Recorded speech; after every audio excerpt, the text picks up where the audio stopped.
अब एक तारीख बन चुकी है। अमित शाह ने लिखा कि मोदी हुकूमत की मुत्तहद करने वाली पॉलिसियों ने जम्मू कश्मीर से अलहदगी पसंदी को खत्म कर दिया है। हुर्रियत की दो तंजीमों जम्मू कश्मीर पीपल्स मूवमेंट और डेमोक्रेटिक पॉलिटिकल मूवमेंट ने अलहदगी पसंदी से तमाम ताल्लुकात मुनक़ता करने का ऐलान किया।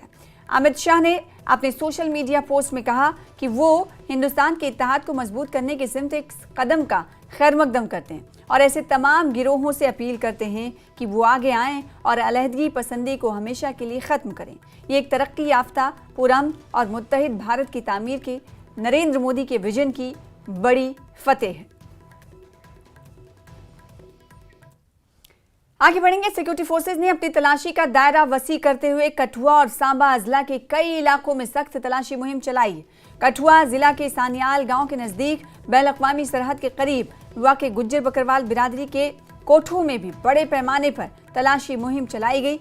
गुज्जर बकरवालों के कोठों और इलाके को मुकम्मल तौर पर सैनिटाइज किया गया। सिक्योरिटी फोर्सेज को तरह तरह की इतलात और लीड्स मिल रही हैं जिस पर फौरी कार्रवाई की जा रही है। डीजीपी नलिन प्रभात पूरे सर्च ऑपरेशन पर नजर रखे हुए हैं। डीजीपी ने कई मकामात का भी दौरा किया और तलाशी मुहिम का जायजा लिया और मौके पर ही हिदायत भी दी। फोर्सेज ने 3 मुश्तबा अफराद को आपको बताएं कि पूछगछ के लिए गिरफ्तार किया है। शुबा है कि कोई मकामी शख्स दहशतगर्दों की मदद कर रहा है और इन्हें खाना, पानी और दिगर लॉजिस्टिक्स फराहम कर रहा है, जिसके बाद दायरा सर्च ऑपरेशन का सख्त सिक्योरिटी का बढ़ा दिया गया है।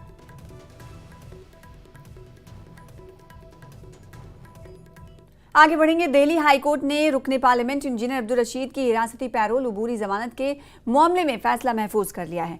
दिल्ली हाईकोर्ट में एक समाअत हुई। इसमें एनआईए ने एक बार फिर से इंजीनियर अब्दुल रशीद की जमानत की मुखालिफत की और कई सवालात खड़े किए। तो इंजीनियर अब्दुल रशीद को एक बार फिर से राहत नहीं मिली है, उन्हें एक बार फिर से झटका, उन्हें कस्टडी पैरोल नहीं मिली। अबूरी जमानत के हवाले से भी उनके लिए जो हुई समाअत में झटका ही मिला है।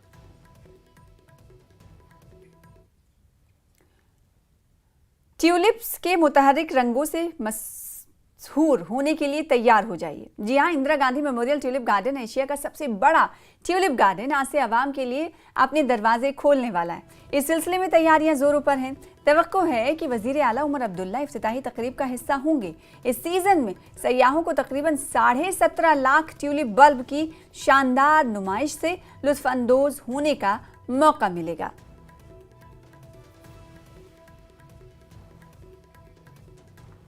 पहलगाम के मावरा इलाके में एक महिंद्रा मिराजो गाड़ी अचानक आग की लपेट में आ गई। गाड़ी की ड्राइवर फिरदौस अहमद भट्ट के मुताबिक चलती गाड़ी में अचानक आग नमूदार हुई और पूरी गाड़ी को उसने अपनी लपेट में ले लिया। मकामी लोगों ने फौरन आग बुझाने की कोशिश की, लेकिन गाड़ी मुकम्मल तौर पर जलकर राख हो गई। खुशकिस्मती से किसी जानी नुकसान की खबर नहीं है। आग लगने की वजह मालूम करने के लिए तहकीकात जारी है।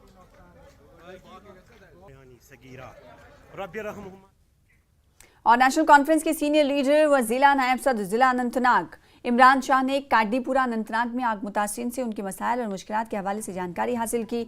इन्होंने डेली वेजरों के मसाइल को फौरी तौर पर हल करने के लिए यकीन दहानी भी कराई और कहा कि इन्हें अपनी हड़ताल वापस लेनी चाहिए, जबकि उनके मसाइल को हल किया जाएगा। कि वो प्रोटेस्ट को बंद करें, प्रोटेस्ट स्टॉप करें और वक्त का इंतजार करें।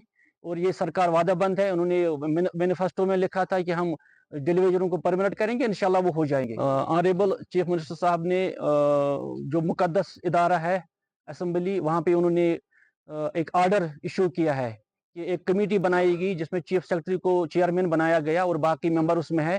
तो 6 महीने के अंदर उसने कहा रिपोर्ट पेश किया जाएगा और इसी असेंबली में जब रिपोर्ट 6 महीने के बाद आएगा तो इसी असेंबली में वो पेश किया जाएगा और जो भी हकदार होंगे उनको अपना हक मिलेगा। और रेगुलर कस्बा त्राल में R&B म्युनिसिपल कमेटी और दीगर महकमे जात की जानिब से आम लोगों को तामीरात खड़ा करने में गैर जरूरी तसाहुल पसंदी बरतने को लेकर मकामी आबादी सख्त नाला और नाराज हैं। R&B के AE फारूक अहमद ने न्यूज़ 18 को फोन पर बताया कि कवायद ज़वाबित की मुताबिक ही महकमा काम कर रहा है। एग्जीक्यूटिव ऑफिसर MC त्राल ने बताया कि म्युनिसिपैलिटी तभी कोई तामीरात खड़ा करने की इजाज़त फराहम करती है जब दीगर महकमे NOC फराहम करते हैं।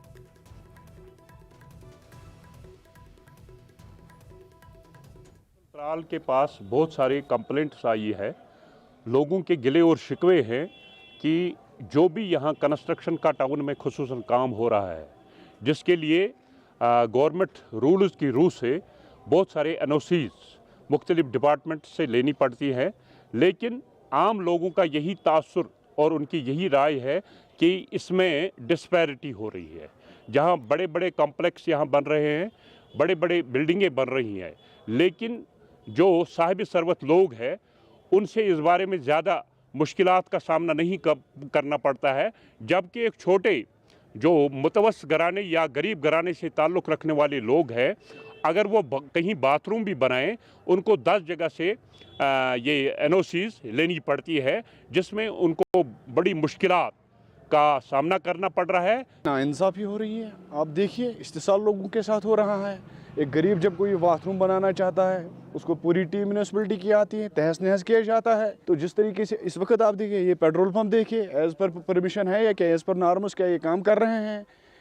यहाँ पर बिल्डिंग आप देखिए कितनी बिल्डिंगें बन रही हैं, क्या इनके पास वो पूरे परमिशन है? जब गरीब बनाने जाता है उसको एक बाथरूम के लिए बनाने नहीं देते।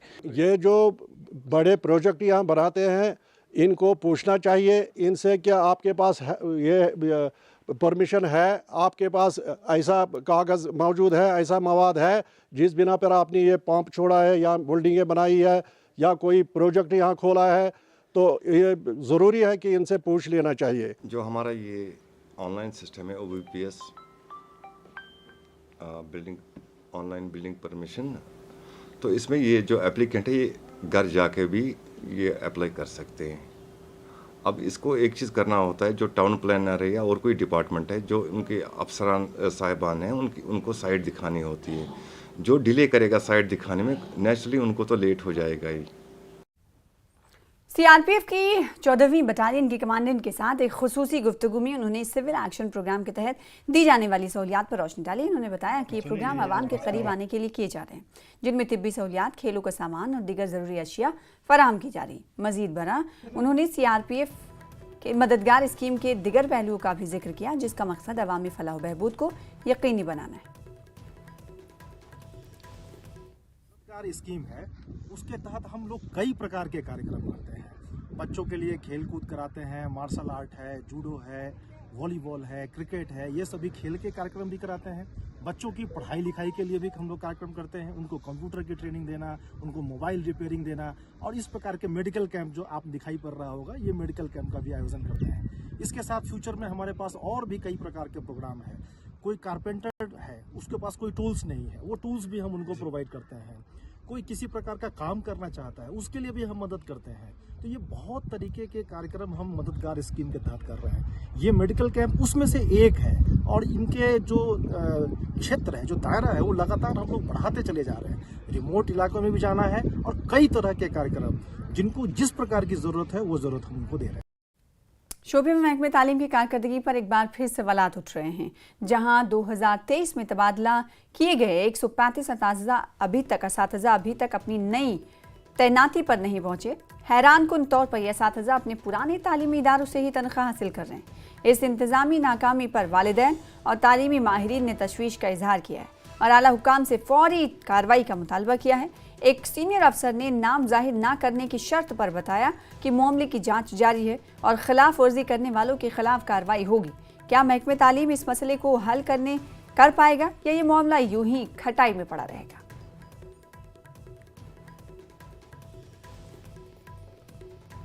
एक ऑर्डर के मुताबिक 2023 में ऑर्डर निकाला गया और 130 के करीब जो टीचर्स है उनको यहाँ से ट्रांसफर किया गया है। जिन उसातिज़ा किराम की ट्रांसफ़र हुई है, आज तक इन्होंने अपनी जगहों पे ज्वाइन नहीं किया है। तो ऐसे में यहाँ पे हम कुछ तस्वीरों से दर्शाना चाहते हैं, जब इस तरह की एजुकेशन डिपार्टमेंट इस तरह के मसले सामने आते हैं, एक टीचर जो है वो मनमानी करता है, अपनी मर्जी से चलता है, 3 साल से कहीं पे ज्वाइन नहीं करता है, तो हालत ये होती है। आप देखिए, हम यहाँ पे इस वक्त मौजूद है शुपियान से चंद किलोमीटर दूर मेवंदर का इलाका, और यहाँ पे ये स्कूल की हालत देखिए, स्कूल नहीं पंचायत में मिडिल स्कूल, ये इसकी हालत खस्ता है। तो अगर आम जो अच्छी बातें हैं, जो चीज़ें इम्प्लीमेंट करनी है, जब उन चीज़ों पे ध्यान नहीं दिया जाएगा तो ऐसे में स्कूलों की हालत तो यही होगी। संग्राम में गवर्नमेंट प्राइमरी स्कूल की तालीमी सरगर्मियां सर्दियों की छुट्टियों के बाद दोबारा शुरू हो गई हैं। तलबा का पुरतपाक इस्तकबाल किया गया और इन्हें नए तालीमी साल के अहदाफ तय करने की तरगीब दी गई। इस मौके पर हेडमास्टर ने बच्चों को तालीमी कामयाबी की अहमियत पर रोशनी डाली, जबकि असातिज़ा ने इंटरैक्टिव सेशंस के जरिए तलबा को सीखने के अमल में वापस लाने की कोशिश की।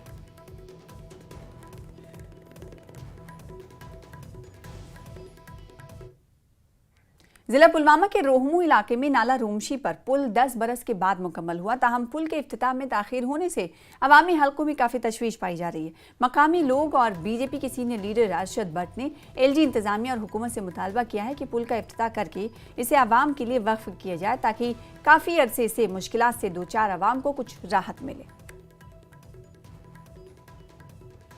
जो भी इस पे जो तामीराती काम था वो मुकम्मल हो चुका है। आवाम सफ़र हो रही है, 10-12 साल से आवाम इस मुंतज़िर हैं कि ये ब्रिज कब खुले, और हर दिन कुछ न कुछ इसमें परेशानियां खड़ी होती हैं। कोई भी अगर हमारे ऑनरेबल सीएम साहब या कोई भी जो हमारे पॉलिटिकल या कोई ऑनरेबल मिनिस्टर साहब इसकी इनाग्रेशन करें, जल्द से जल्द करें और आवाम के लिए इसे मैसर करें। यह 2014 में गई हुई अच्छा तत पर बूज बादशाही वो कोर तम 2 वरी वातिस करान काम तो वो गो ये फिट वो गोछ अलग आ। ये इलाका बहुत बड़ा है, हालांकि यहाँ बहुत प्रॉब्लम होती थी इससे पहले। आज लोग यहाँ के बहुत ज़्यादा खुश हैं क्योंकि पुल तैयार हो गया। 14 पे गो ये मुश्किल इलाकस योर सरसे इलाकस पसमान बिचार तमित अत सप्लाई वातान इंशाल्लाह गो कदल तो वन। आज ये पुल 10 बरस के बाद मुकम्मल हुआ है, लोगों ने काफ़ी राहत ली है। लेकिन एक बार फिर इस पुल को ट्रैफिक के आमदरफ्त के लिए अब फॉर्मल जो इनाग्रेशन है उसके लिए इल्तिवा में अभी छोड़ दिया गया है। लेकिन जो लोग हैं, लोग अब राहत महसूस कर रहे हैं कि 10 बरस के बाद जो उनके जो मुश्किलात है उसका इजाला आज यहाँ पर हुआ है। बिलाल खान, न्यूज़ 18, रोहमू। Jammu Kashmir water skiing association ने जम्मू कश्मीर स्पोर्ट्स काउंसिल के ज़रिए तमाम श्रीनगर की दिलकश डल झील में union territory water skiing championship के 17वें एडिशन का आगाज़ किया है। 2 रोज़ा मुकाबले में जम्मू कश्मीर भर से एथलीट्स शामिल हैं। ख़वातीन खिलाड़ी यकसा तौर पर हिस्सा ले रही हैं। इसका मकसद आइंदा कौमी सतह की वाटर स्कीइंग चैंपियनशिप में जम्मू कश्मीर की नुमाइंदगी करना है।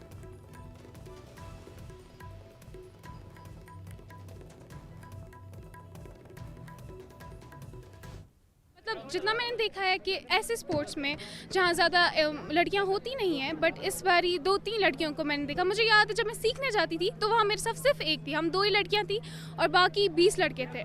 और यहाँ लेकिन मैंने अभी देखा एटलीस्ट 4-5 लड़कियाँ हैं और अलावा ही है एक्चुअली।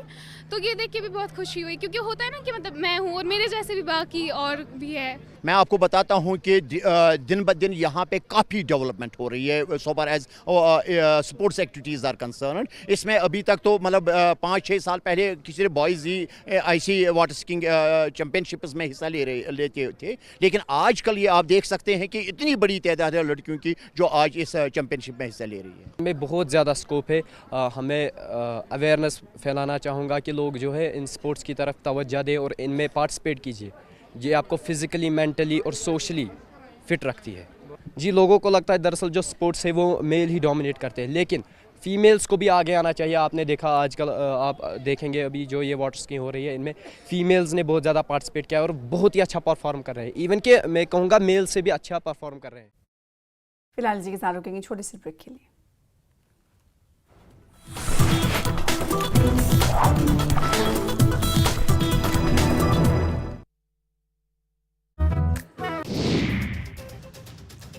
जम्मू कश्मीर विधानसभा में डेली वेजर्स के मुद्दे पर हंगामा, नारेबाजी कर बीजेपी ने किया वॉकआउट। एनसी का जवाब, चोर मचाए शोर। हंगामे को लेकर सीएम उमर अब्दुल्ला का बयान, मैंने पहले ही कमेटी बनाई, कमेटी के सामने अपनी बात रखे नेता, डेली वेजर्स की हड़ताल खत्म करें। विधानसभा में सीएम उमर अब्दुल्ला का मुफ्त बिजली पर बयान, कहा 200 यूनिट मुफ्त बिजली देंगे। पीएम सुरक्षा गारंटी योजना के तहत गरीब परिवारों को मिलेगी राहत। सदन में विनियोग विधेयक पारित, मुख्यमंत्री उमर अब्दुल्ला ने राज्य का दर्जा बहाल।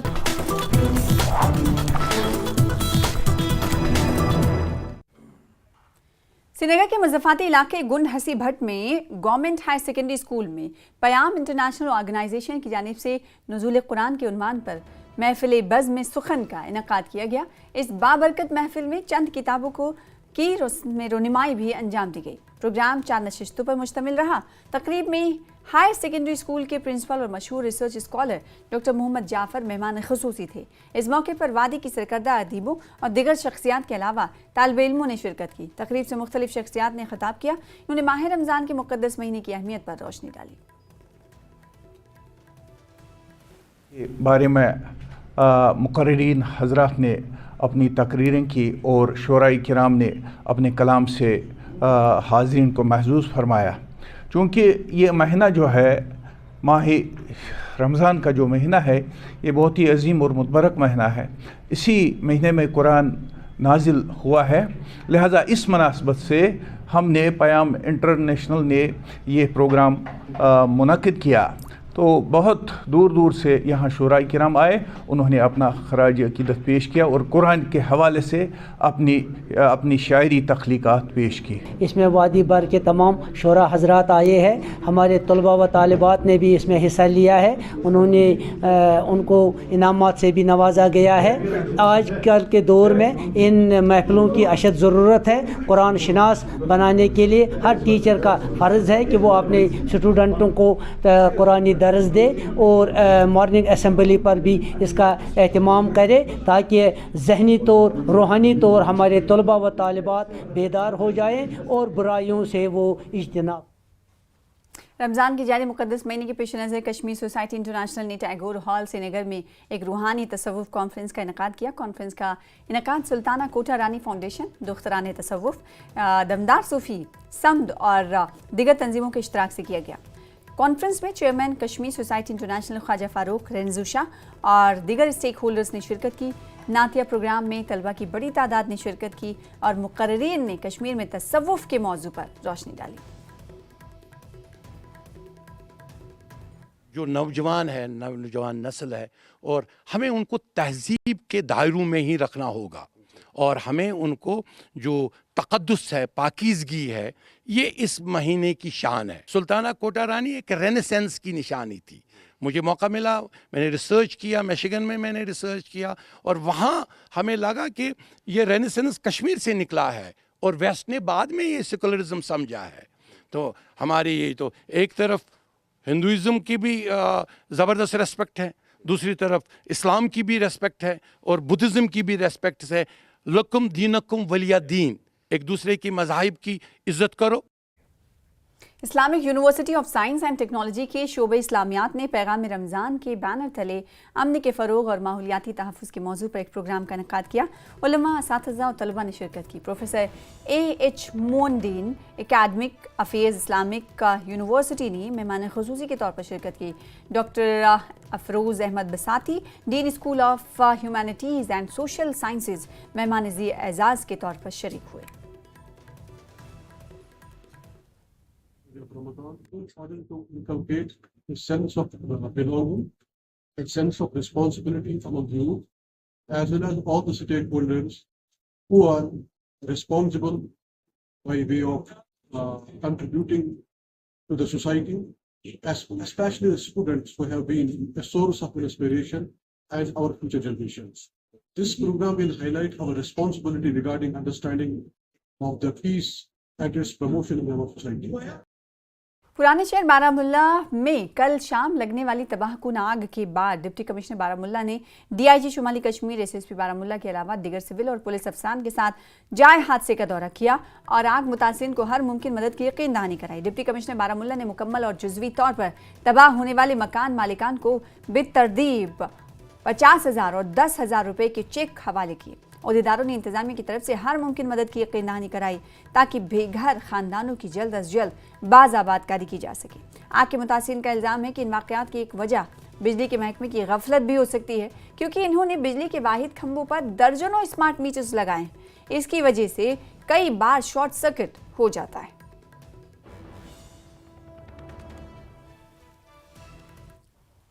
हम तखमीना नहीं कर सकते कितना नुकसान हुआ। कम से कम 12 से 14 मकान खाकस्तर हो गए, जो ऊपर से नीचे ज़मीन बोस हो गए। जो उनमें था वो कुछ निकला नहीं। जो इनमें रहने वाले थे, जो उनके तन पे कपड़े थे, बस वही उनके साथ। और जो था वो सब खाकस्तर हो गया। अब बस इनको रिहेबिलिटेट करने की ज़रूरत है, जितना भी मुमकिन हो इनको किसी तरह रिहेबिलिटेट किया जाए, इनकी जो खुशियाँ थी उनको वापस दी जाए। जो ये कल यहाँ आग की वारदात रोनमा हुई जिसमें बहुत मकानों का नुकसान हुआ और खाकसार हुए, उसमें तकरीबन जो हमने अपना अंदेशा लगाया, जो यहाँ तादाद की गई कम से कम 12 मकान, चूल्हे कम से कम इसमें 25। जैसे आप सबको पता है, कल अराउंड 5:30 to 6 के बीच में यहाँ ओल्ड टाउन में बहुत एक भीषण आग लगी थी। तो because of efforts bye Baramulla police, जो हमारी फायर ब्रिगेड है, जिससे कल 8 फायर टेंडर्स लगे थे, 46 आरआर और जो यहाँ की हमारी लोकल कमेटीज़ के कारण से फायर कंट्रोल में आ गई थी। पर क्योंकि आपने देखा है डैमेज काफ़ी हुआ है, ऑलमोस्ट 14 घर थे जो पूरे जल चुके हैं और 7 घर है जो पार्शियली डैमेज्ड है। तो आज इन सबको जो घर पूरे तरीके से जल चुके हैं उनको 50,000 रेड क्रॉस से, और जो पार्शियली डैमेज उनको 10,000 रेड क्रॉस से। इसके अलावा ऑलरेडी यहाँ पे तहसीलदार साहब और उनकी जो असेसमेंट टीम भी मौजूद है, इनको जो रेड हमारी SDRF के नॉर्म्स के तहत 1,30,000 रुपये जिनका घर पूरा जल गया है उनको हम जल्दी 1-2 दिन में दे देंगे। इसके लिए पूरी टीम आज यहाँ पे मौजूद है। महकमे सोशल वेलफेयर अनंतनाग ने बैनुल-अक़वामी क्रिकेटर परवेज रसूल को नशा मुक्त भारत अभियान और बेटी बचाओ बेटी पढ़ाओ मुहिम के लिए अपना सफीर यानी ब्रांड एम्बेसडर मुकर्रर किया है। अनंतनाग में मुनक्कदा एक तकरीब के दौरान महकमे समाजी बहबूद ने कहा कि इस मुहिम से न सिर्फ जानकारी दी जाएगी बल्कि परवेज रसूल जैसे यूथ आइकन की मौजूदगी से नौजवान खेल कूद की तरफ राग़िब होंगे। मुख्तलिफ टीमों में वर्दियाँ तकसीम की गई और मेहमान को एजाज़ से नवाजा गया। करना चाहूँगा सरकार डिपार्टमेंट का कि उन्होंने मुझे आज ब्रांड एम्बेसडर अनाउंस किया, तो मुझे लग रहा है कि जैसी 2 चीज़ें ये हैं, तो मुझे लग रहा है हम सबको इसमें, सिर्फ मुझे ही नहीं, हम सबको इसमें कंट्रीब्यूट करने की ज़रूरत है। जैसे नशे में आजकल मुझे लग रहा है हमारी वादी नहीं, पूरी हमारी कंट्री इस चीज़ में मुलव्वस, तो मुझे लग रहा है कि ये बहुत इम्पोर्टेंट रोल हमें सबको अदा करना चाहिए कि अगर कोई बच्चा इस चीज़ में मुलव्वस है तो हम, जैसे सर भी कह रहे थे, हम उसकी हैंड होल्डिंग करें, हम उसको पॉजिटिव वे में एक डायरेक्शन दें। जो परवेज साहब है, ये हमारे यूथ आइकॉन है डिस्ट्रिक्ट के, और जो हमारे बाकी यूथ हैं वो इसको एक इंस्पायरेशन लेते हैं।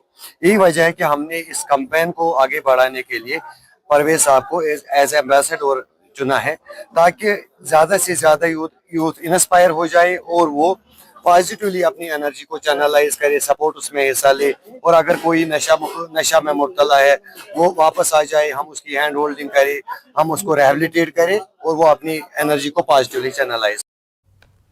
रियासी जिले में खवातीन किसानों को खुद इन्हिसार बनाने और कुदरती खेती को फ़रोग देने के लिए एक खुसूसी तरबियती प्रोग्राम का इनेकाद किया गया। इस इक़दाम के तहत मुख्तलिफ इलाकों से खवातीन को इन किसानों के खेतों में ले जाया जाएगा जहाँ जिन्होंने काश्तकारी में नुमायां कामयाबी हासिल की और खुद इन्हिसार बनाया। प्रिंसिपल साइंसदान और सरबराह कृषि विज्ञान केंद्र रियासी ने कुदरती खेतों की अहमियत पर रोशनी डाली। 5 दिन का कोर्स कराया है नेचुरल फार्मिंग के ऊपर, और कृषि सखी से अलग अलग जो रियासी डिस्ट्रिक्ट के अलग अलग ब्लॉक्स हैं वहाँ से जो आई हुई हैं। यहाँ पे इनको हमने 5 दिन में बताया कि कैसे जो नेचुरल फार्मिंग करनी है, इसका क्या एडवांटेज है, कैसे जो है जीव अमृत, बीज अमृत, नीम अस्त्रा, ब्रह्म अस्त्रा, अलग अलग टाइप के जो इनपुट्स हैं वो बना के अपने खेतों पर आप इस्तेमाल कर सकते हो, कैसे जो अपने खेतों की अपनी बायोडाइवर्सिटी जो है उसको आप मेंटेन कर सकते हो, अपनी सॉइल हेल्थ को कैसे मेंटेन कर सकते हो, और जो क्वालिटी प्रोड्यूस है उसको आप कैसे प्रोड्यूस कर सकते हो। इसमें फार्मर को बाहर से कुछ नहीं लेना है, वो सारे का सारा उसके फार्म से ही सारी चीज़ें यूज़ करके उसको रिसाइकल करके उसको खेत में अप्लाई करना है और उससे उसने आमदनी बढ़ानी है। फार्मिंग के बारे में हमने यही सीखा कि नेचुरल फार्मिंग के बारे में विदाउट केमिकल के जो ये फार्मिंग हम खुद घर में करें, और जैसे कि हमें यहाँ पे बहुत इसी पे स्टडी की और हमने फील्ड वर्क भी किया और आज भी हम कर रहे हैं, और हम वहाँ जाके जो अपने वहाँ के ग्रुप से हमारे उनको भी हम अवेयरनेस करेंगे। और नेचुरल फार्मिंग बहुत ज़्यादा ज़रूरी है और ये हमारी हेल्थ के लिए बहुत ही फर्स्ट ऑफ ऑल तो सबसे पहले हम अपने घरों में जाके करेंगे, और फिर जब हम खुद करेंगे तो लोग भी हमसे कुछ सीखेंगे। कृषि सखी से आई हूँ और जहाँ हमने एग्रीकल्चर डिपार्टमेंट के में यहाँ हमने बहुत कुछ सीखा एग्रीकल्चर के बारे में, और यहाँ हमें नेचुरल फार्मिंग करने के बारे में सिखाया गया है। वो इसलिए सिखाया गया है क्योंकि जो बीमारियाँ हैं वो बढ़ती जा रही हैं, उनको कम करने के लिए हमें नेचुरल फार्मिंग को आगे लाना है। पब्लिक हेल्थ इंजीनियरिंग डिपार्टमेंट के डेली वेजेस ने जिला हेडक्वार्टर पर जबरदस्त एहतजाजी मुजाहरा किया और कम से कम उजरत के कानून और जवाबित की पॉलिसी को लागू करने का मुतालबा किया। इन्होंने अपने हुकूक के लिए दबाव डालते हुए डोडा के डिप्टी कमिश्नर को एक मेमोरेंडम भी पेश किया। मुजाहिदीन ने बाढ़ पर चढ़कर डोडा में DC ऑफिस में दाखिल होने की भी कोशिश की। खुशकिस्मती से पुलिस किसी भी बड़े वाक़े को रोकने में कामयाब रही।